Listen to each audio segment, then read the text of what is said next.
Sleep Paralysis Experience Report.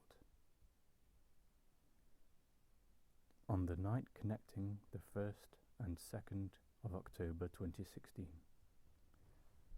I had the freakiest, most intense hypnagogic experience since the Mercure Hotel Night Terror in Exeter, which I spoke about in a previous video. I was in bed, and I entered a sleep paralysis. I hallucinated that I barely managed to crawl off my bed, falling off the side and out.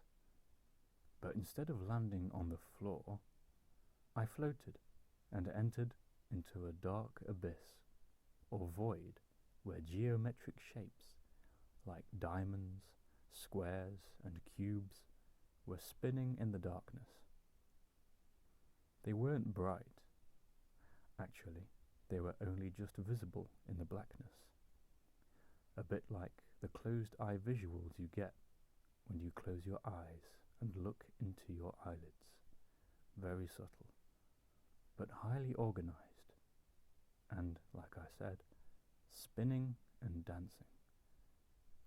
I was feeling lucid. I could think, feel a full body tingling, and I also felt myself barely able to breathe. However, I thought I had actually died, or was very close to death, as if I was going through what others went through when they described near-death experiences, or psychedelic trips, as with DMT. An intense feeling of, I am dead, dying, am I dead, etc. This experience definitely had a DMT-esque feel to it. Perhaps an endogenous release? I regretted maybe taking too many painkillers that morning, or smoking so many cigarettes throughout the day, thinking that these were the cause of my demise. I honestly thought I had died, but that if I did manage to come out of this, I would take so much better care of myself. Some kind of message I got was, this will happen to you if you carry on smoking and shoveling painkillers. I could think these things to myself, so I wonder if it was some kind of lucid dream. But like a sleep paralysis, I could hardly move, except for the feeling of floating, hovering in space.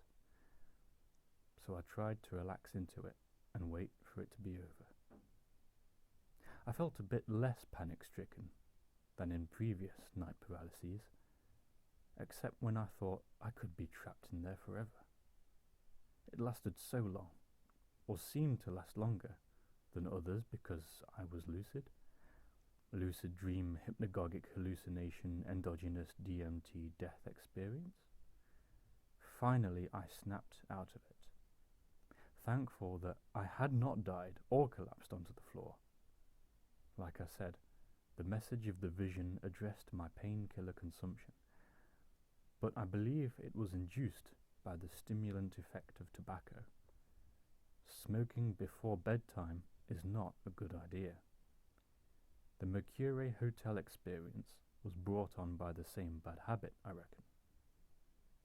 Before this happened, as I lay in bed, I knew I was about to go into sleep paralysis because I was having rushes of blood through my brain. Each rush was accompanied by a whooshing sound, with the louder ones causing flashes of closed-eye visual. Green-coloured flashes, I think, plus some hypnic jerks. They stopped after the vision, of course.